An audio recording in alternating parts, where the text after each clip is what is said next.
बच्चों, आज हम लोग पढ़ेंगे टॉपिक स्टार्ट होगा नंबर सिस्टम में पहला चैप्टर और नंबर सिस्टम संख्या पद्धति।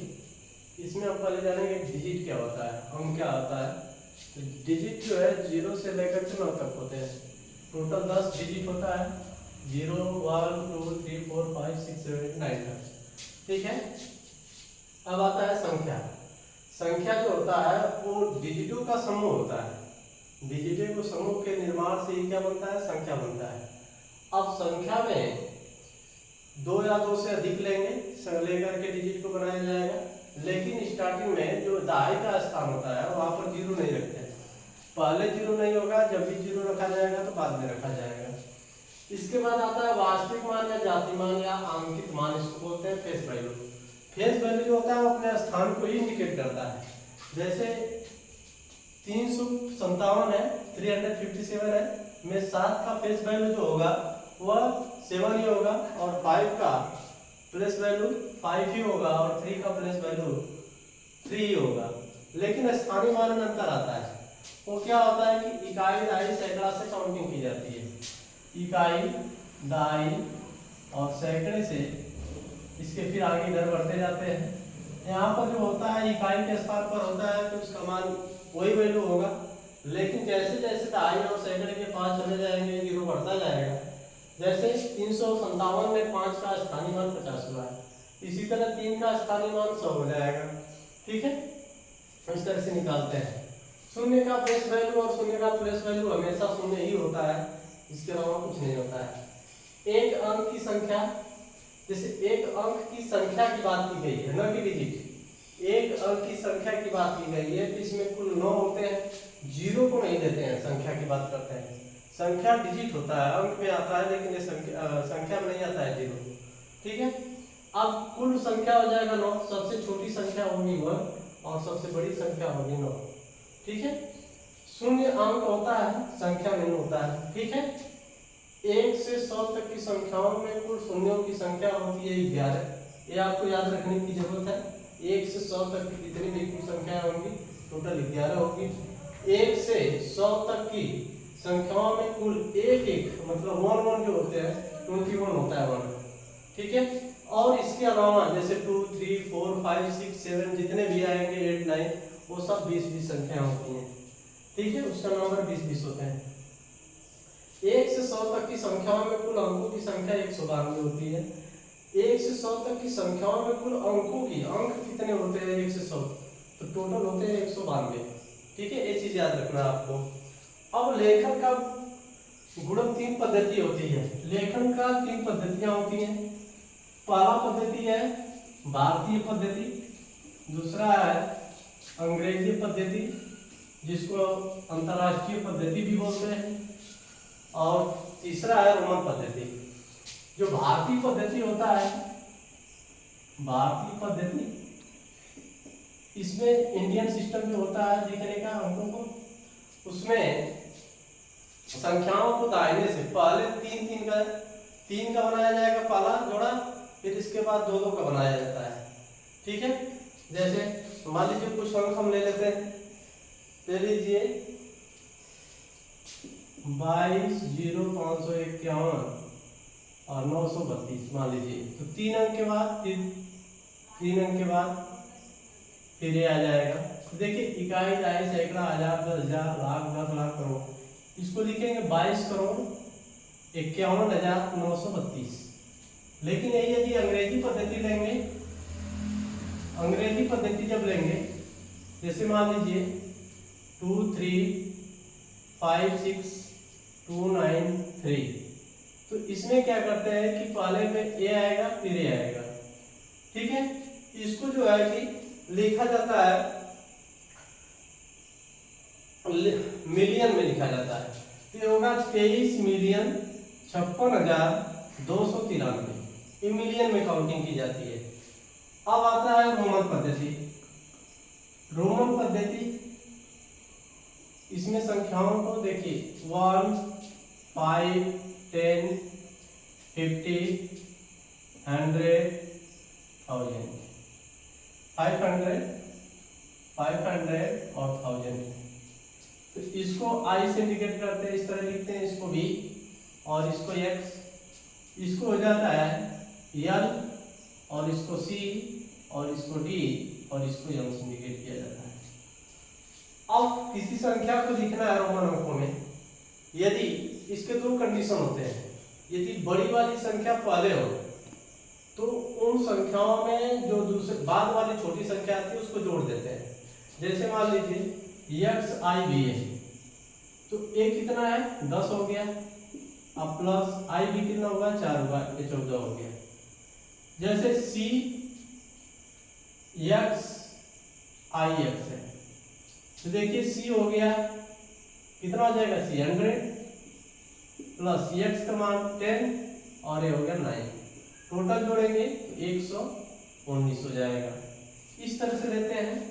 जैसे मान लीजिए d x i b है, तो d कितना है 500 होगा, प्लस x 10 प्लस 10 प्लस 4, ये हो जाएगा 524, जोड़ दीजिए 524 आ जाएगा संख्याओं को। यदि इसके पहले ये छोटी संख्या हो या बड़ी हो, ये बड़ी है, ये है, इसके बाद ये है, फिर ये है, देखिए ये है 10 है 10 है 4 है, तो इस तरह से जोड़ते हैं। यदि मान लीजिए यम पहले आ गया c और यम आ गया, इसको यदि लिखना होगा तो ये बड़ी है ये छोटी है, तो बड़ी वाले में से छोटी वाले को घटा देते हैं, ये 900 हो गया। इसी तरह मान लीजिए d और आ जाएगा c x, तो क्या करेंगे d 50 हो गया, c -100, बड़ा वाला पहले लिखा गया है ना, वैसे लिखिए यल डी यदि है तो यल डी को क्या लिखेंगे, d है 500 यल है 50, घटा दीजिए 4 से 50 हो गया। अच्छा बड़ी संख्या बाद में है या पहले है, छोटी संख्या पहले है तो घटाते हैं, छोटे वाले को बड़े वाले से घटा देते हैं, ठीक है। अब इसके बाद आता है प्राकृतिक संख्या, इसके बाद आता है प्राकृतिक संख्या, ये तो समझ में आ गया होगा। प्राकृतिक संख्या नेचुरल नंबर, कोई अंश दिखाते हैं। प्राकृतिक संख्या वह संख्या होती है जो काउंटिंग में प्रयोग की जाती है, गिनने में प्रयोग किया जाता है, जैसे 1 2 3 4, ये सब काउंटिंग प्राकृतिक संख्या है। इसके बाद आया पूर्ण संख्या है, जिसको हिंदी में करते हैं, इंग्लिश में करते हैं होल नंबर, ठीक है। पूर्ण संख्या है होल नंबर, क्या होती है 0 से स्टार्ट होती है, पूर्ण संख्या किससे स्टार्ट होती है 0 से, ठीक है। अब आता है पूर्णांक।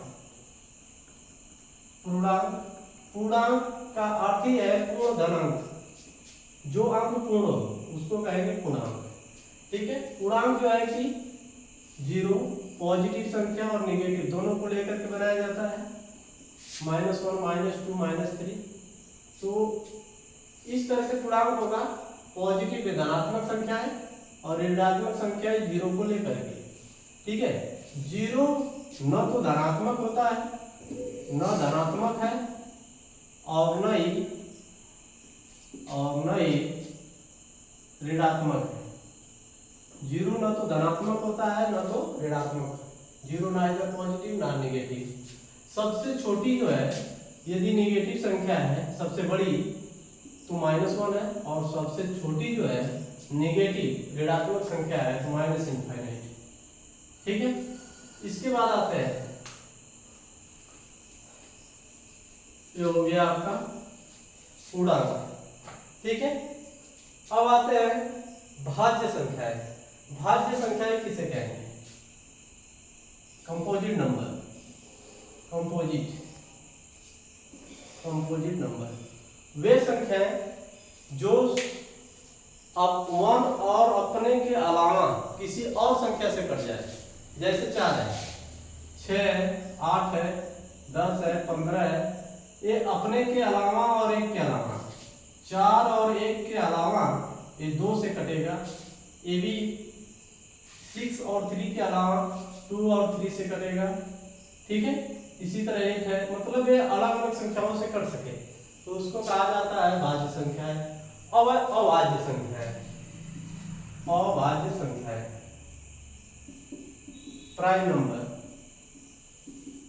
वे संख्याएं अभाज्य संख्याएं, वे संख्याएं, इसको अभाज्य पूर्ण संख्या भी कहा जाता है प्राइम नंबर को, वे संख्याएं जो एक से कटे या स्वयं से कटे, उसके अलावा किसी भी संख्या से न कटे, उसको कहा जाता है अभाज्य संख्याएं। जैसे है 2, 3, 5, 7, 11, 13, ये सब अपने से करते हैं, इसलिए इसको अभाज्य संख्या कहा जाता है। अब क्वेश्चन बनता है, कुछ ऐसे नंबर दे देते हैं, कहता है कि बताइए कि अभाज्य संख्या या भाज्य संख्या है। जैसे मान लीजिए आपको क्वेश्चन दे दिया 349, आपसे पूछ दिया कि ये भाज्य है कि अभाज्य है, ठीक है। तो एक काम करते हैं इसको हल करने के लिए कि 349 के आगे इससे बड़ी संख्या हुआ इसमें जो पूर्ण वर्ग बन जाए। जैसे 361 है जो, इसका पूर्ण वर्ग 19 होता है, जो 19 का वर्ग होता है।